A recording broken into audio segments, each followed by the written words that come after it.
Des formes blanches, des ombres sur des bâtiments, des arbres qui les caressent sous le soleil.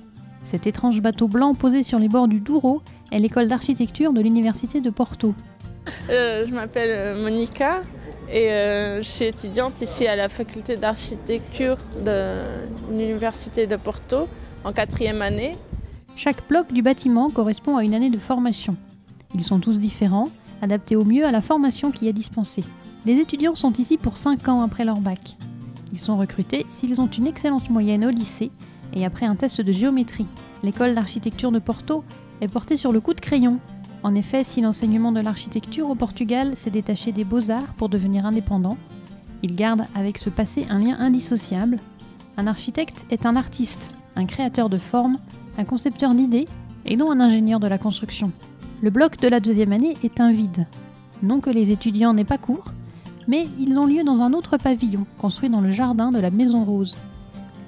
Cette bâtisse du siècle dernier, le 19e, a une jolie couleur rosée. Elle est située à une extrémité du terrain où est implantée l'école. De là, on voit les bâtiments du bas qui se détachent en blanc dans le ciel bleu. C'est la première implantation de l'école. Au début, toutes les années avaient leur cours ici, un peu à l'étroit. Adapter l'échelle et partir du plus grand pour descendre dans les détails. Cette idée maîtresse qui irrigue tout l'enseignement est particulièrement présente en 2e année, c'est l'année des plans, toujours de la ville de Porto ou de sa région, pour pouvoir aller et retourner plusieurs fois sur place. Juste la place de voir dans la salle, la largeur d'un bureau, l'excroissance à l'arrière du bâtiment, correspond à chaque recoin du terrain et aux besoins de ses occupants. Les architectes sont parfois épris de leur construction, qu'ils veulent en faire une œuvre complète. C'est alors qu'ils prévoient les moindres détails et même le mobilier. Le Corbusier avait la même habitude.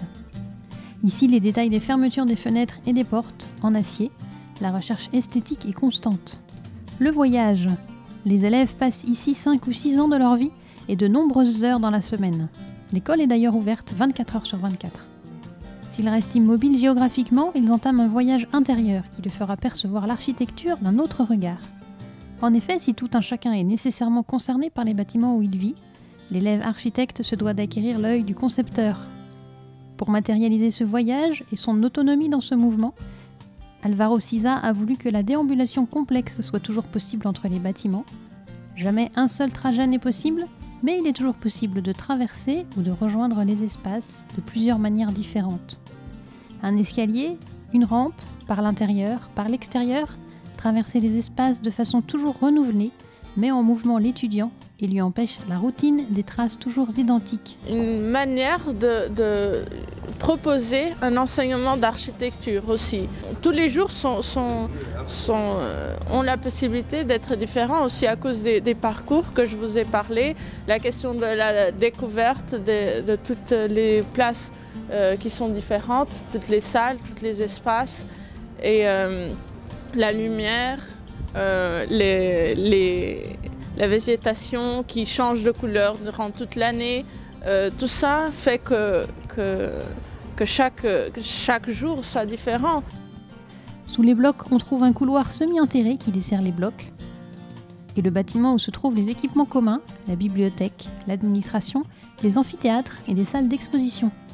Et surprise aujourd'hui, tous les casiers des étudiants sont ouverts à leur grand amusement. À l'extrémité de ce couloir, on tombe sur une place de village. De là, on peut aller dans toute l'école et par tous les chemins imaginables puisqu'on est ici pour voyager. La cafétéria, le couloir vers les blocs et les étages, le bâtiment administratif sont tous accessibles depuis cette place souterraine. Les formes sont sculptées dans les volumes, jouent avec la lumière et les effets de surprise.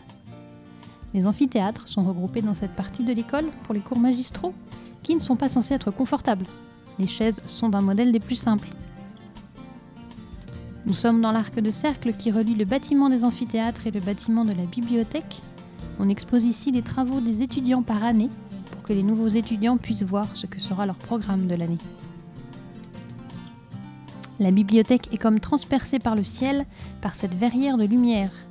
La lumière est naturelle d'un côté de la verrière et artificielle de l'autre côté pour compléter l'éclairage. De l'éclairage à la transparence, il n'y a qu'un pas. La transparence est la dernière idée maîtresse de Siza. Les vues sont presque toutes traversantes jusqu'à la mer. On parcourt l'épaisseur des bâtiments par les baies ouvertes pour laisser passer le paysage. On plonge dans les perspectives comme dans une maquette. Ici, on a une bonne ambiance. On a les étudiants, par exemple, sont toujours très actifs en train de faire des conférences, d'inviter des personnes, d'avoir toujours des activités. Et même la relation entre les professeurs et les étudiants est toujours très réussite parce que c'est toujours une confrontation, une discussion et ça vient déjà depuis le début. Ça, je pense que l'ambiance, c'est une chose qu'on n'aura pas dans d'autres endroits.